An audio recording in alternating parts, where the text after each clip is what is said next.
Hey guys, hope you're having a great weekend. We're going to talk about our progressions for our gymnastics strength training class. Specifically during our time, we work our slips training.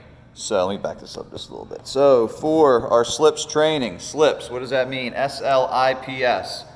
We've got our scales, L-sits, inversions, planks, and then stretching. We talk about the difference between exercise and training. Exercise fulfills, kind of checks the box for the day. Training is a long, thought-out process designed to get you better for the long term. 3 months down the road, 6 months down the road, a decade down the road. Imagine that, thoughtful training that long. But as far as our slips training goes, the scales, there's not too much. We could get very sciencey and geeky and give you specific progressions there. Most of us are just trying not to fall down. That's just basically, don't think of that as like objective measurement. Just do your best during that. So the scales, we'll skip through the L-sits and the inversions because I think we want to train there. The plank work, that's still going to be more of I'm going to give you a little bit of leeway there. Not going to look at that too much as being specific. And then the stretching, same deal. Just get that done. Where we want to have organized, thought out process for training and progression is in the L-sits and the inversions. So you're going to pick either one or two of those each day. If you're just like, man, I'm just trying to get in here, get a little sweat on, just clear my mind. That's fine. You don't have to follow this, but at least at a bare minimum, I'd like you to pick one of these and try to improve upon that over the next, say, 4 to 6 months. So let's look at getting better at the L-sit. Until we can get to the point where we're holding for 2 sets of 40 seconds of a seated pike with our hands at about our shins, in between our shins and our knees, then we're going to stay on the floor and work the seated pike progression. How do you get there? We've got different progressions. We have seated pike with a bent knee, the seated pike, and I'm going to go over these pretty quick. You have any questions about these? There's plenty of videos I've made on YouTube, and you know what I actually prefer that you do? I actually prefer that you talk to me so I can coach you up on this. I'm just going to give you a general guideline right here as a reference and a resource. Then we're going to move our hands to the point where we can do the seated pike with our hands at mid-thigh for 40 seconds for 2 sets, about 5 minutes rest in between each set, 45 minutes. Then you can put your hands at your knees with your heels off the ground and your legs straight. Then once you can get in front of your knees, we'll call it mid-shin. Once you can do that, you have that nice, good, active hip compression. Then we start working on the parallettes in the form of the tuck sit or the low sit. This could be a 3-year process for some folks. In fact, I would love it nothing more than to get somebody who starts at a seated pike with bent knee, can barely hold that for 40 seconds, and over 3 years, through constant, disciplined showing up and just basic training, they get to the point where they progress to the parallettes. Moving on to the inversions, a lot of us like to call this handstands. Starting off with the down dog hold, once we can kind of master that, same deal, 40 seconds, 2 sets. Then you can move up to the down dog hold with your feet elevated. That's just taking you, a little bit higher with the feet into that piked handstand hold. This is where most folks need to spend a lot more time with the piked handstand hold. Then we can get into the long hollow body hold, then the wall facing handstand hold.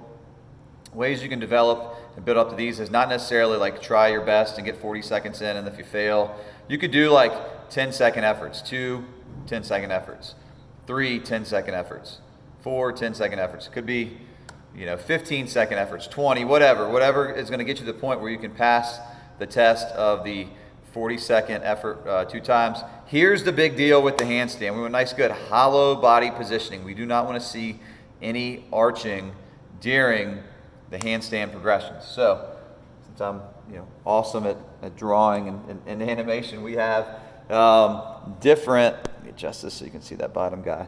We have different drawings here. One is this piked handstand. So this is the wall over here.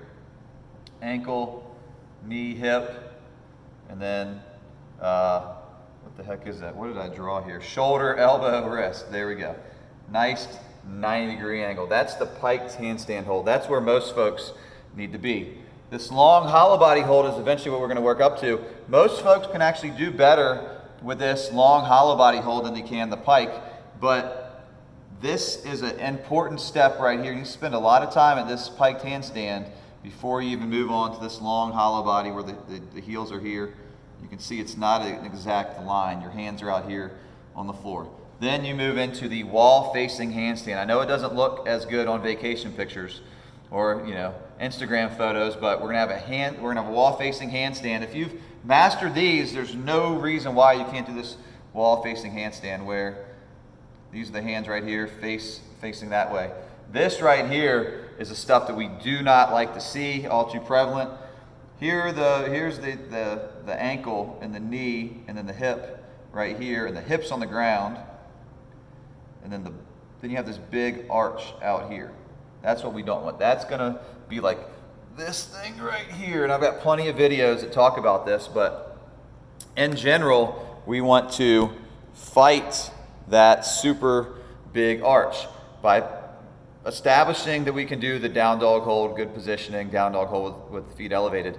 That piked handstand hold where you're facing the wall and your body's at 90. You're gonna need the coach to tell you, hey, am I at 90? He's like, oh, you're gonna think it's beautiful, and the coach is gonna be like, it's a little off, do this. We're trying to basically break up any junk and establish a good hollow body position.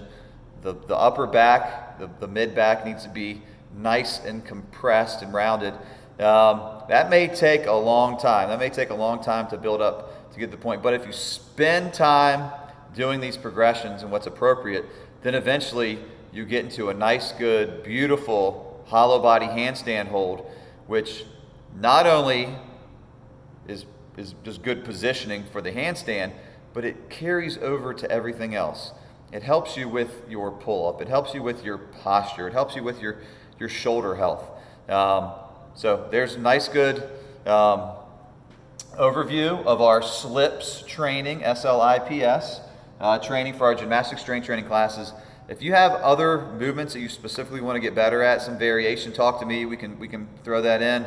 But we introduced this about 6 months ago, and we've seen great benefits from especially the balance training, the stretching part. Everybody's getting better with their L-sits and their handstands. So